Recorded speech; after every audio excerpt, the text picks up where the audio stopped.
آخری بات، جو سلوک آپ نے محبتوں کا میرے ساتھ کیا ہے آئندہ کسی کے ساتھ مت کیجیے۔ السلام علیکم ورحمۃ اللہ۔ کو ہمارے آنے کو قبول فرمائے۔ عرس کا مقصد کیا ہے؟ دیکھیے، جو دنیا کے اندر بہت سارے لوگ جیتے ہیں، بہت سارے لوگ مرتے ہیں، بہت سارے لوگ دنیا میں آتے ہیں، بہت سارے لوگ دنیا سے چلے بھی جاتے ہیں، مگر ہر بندے کا عرس نہیں ہوتا۔ دنیا کے اندر بڑے بڑے بادشاہ موجود ہیں لیکن ان کے عرس نہیں ہوتے، اور اگر کوئی ان کا عرس کرے بھی تو اس عرس میں اتنی عقیدتوں کے ساتھ لوگ نہیں آ سکتے، اتنی بڑی تعداد میں لوگ جمع نہیں ہو سکتے۔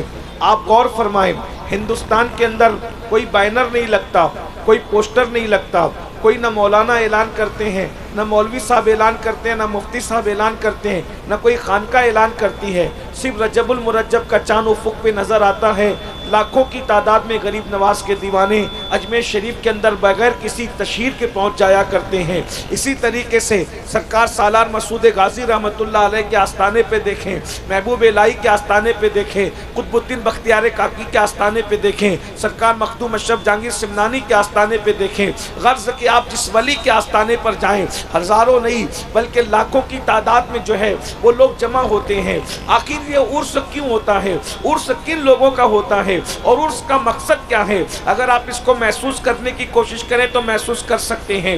دنیا کے اندر لوگ آتے بھی ہیں اور آ کر دنیا سے چلے بھی جاتے ہیں۔ جو دنیا کے لیے جیتے ہیں ان لوگوں کا عرس نہیں ہوتا۔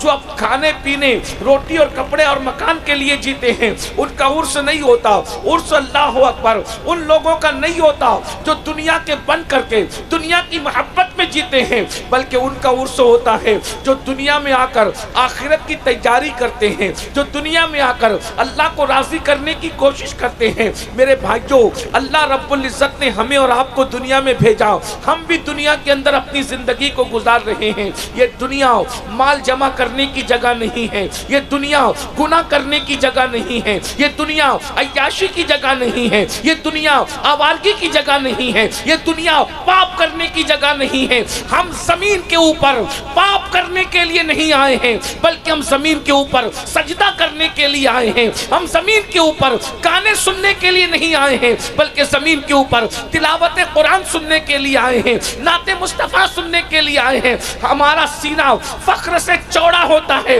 جب ہماری قوم کے جوان نعت رسول میں مگن ہو کر جلسوں کے اندر جھومتے ہیں۔ جس طریقے سے آپ جلسوں میں نعت رسول سے دلچسپی دکھاتے ہو، کاش کہ اپنے کمرے میں جب تم تنہا رہو تو اس وقت بھی نعت سے ایسی ہی محبت ہو جیسے تم جلسے میں نعت رسول سے محبت کرتے ہو۔ خدا کی عزت کی قسم یہ بات کہہ دوں میرے جوانوں، عشق رسول کے نام پہ منافق نہ بنو۔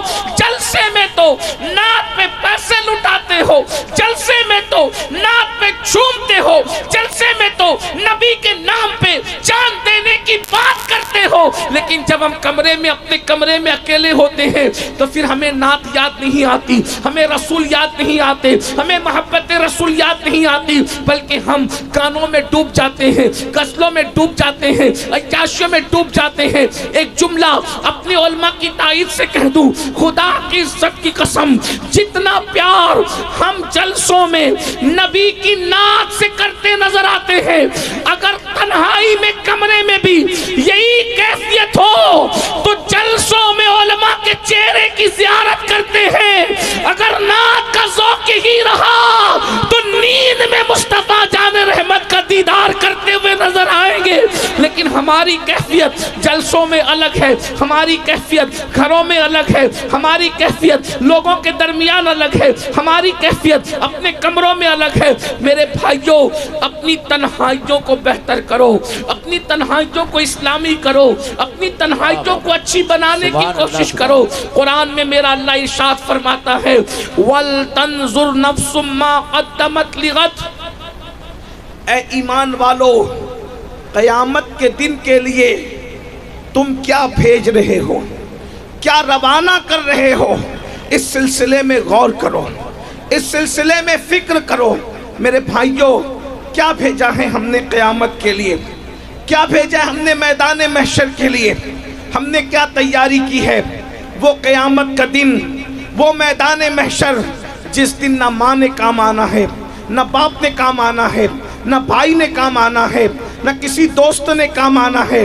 قرآن کہتا ہے الاخلاء یومئذ بعضهم لبعض عدو الا المتقین، کہ قیامت کے دن کوئی کام نہیں آئے گا۔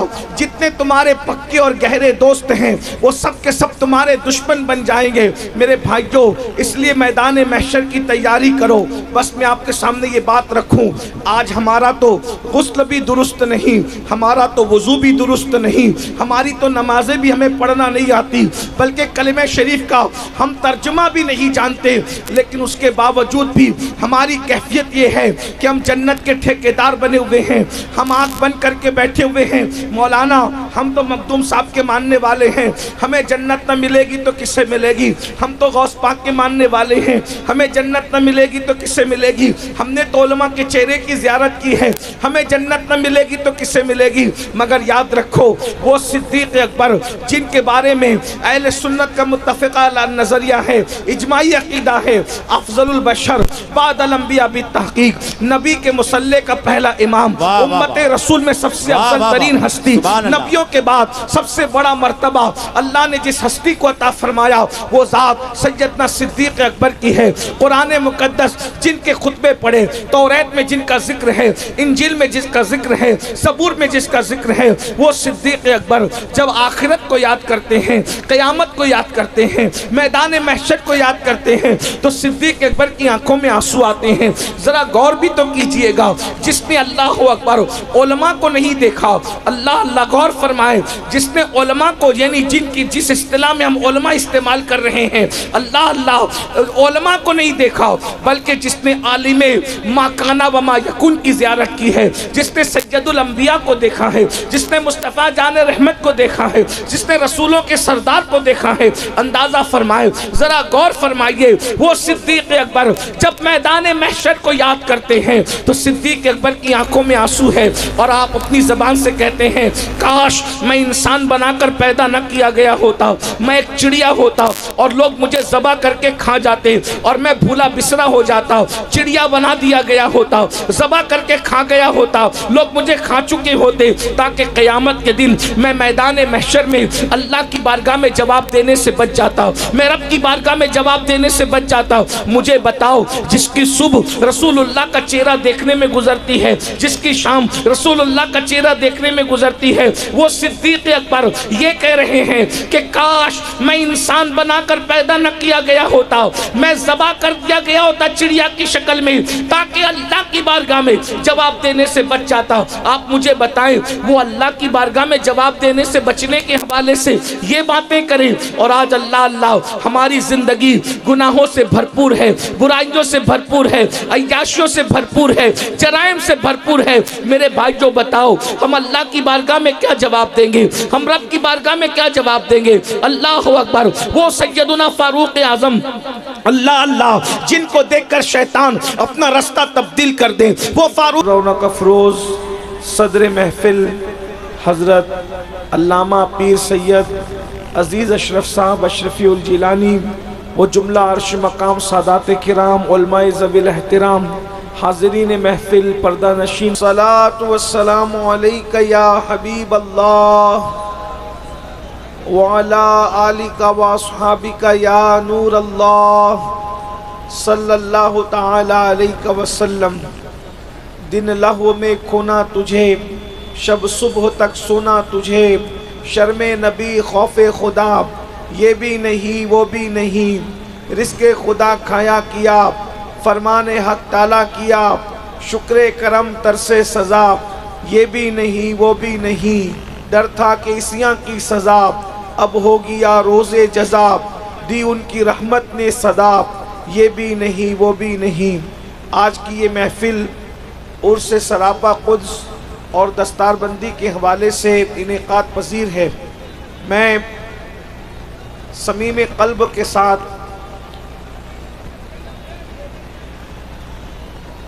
آپ سب کو اور بالخصوص حضرت قاری نثار صاحب کو اور ان کی پوری ٹیم کو مبارکباد پیش کرتا ہوں، اور دعا کرتا ہوں کہ اللہ اس ادارہ قطبیہ کو دن 11ویں رات 12ویں ترقی عطا فرمائے۔ آپ لوگوں نے بڑی محبتیں اور پیار دیا، اب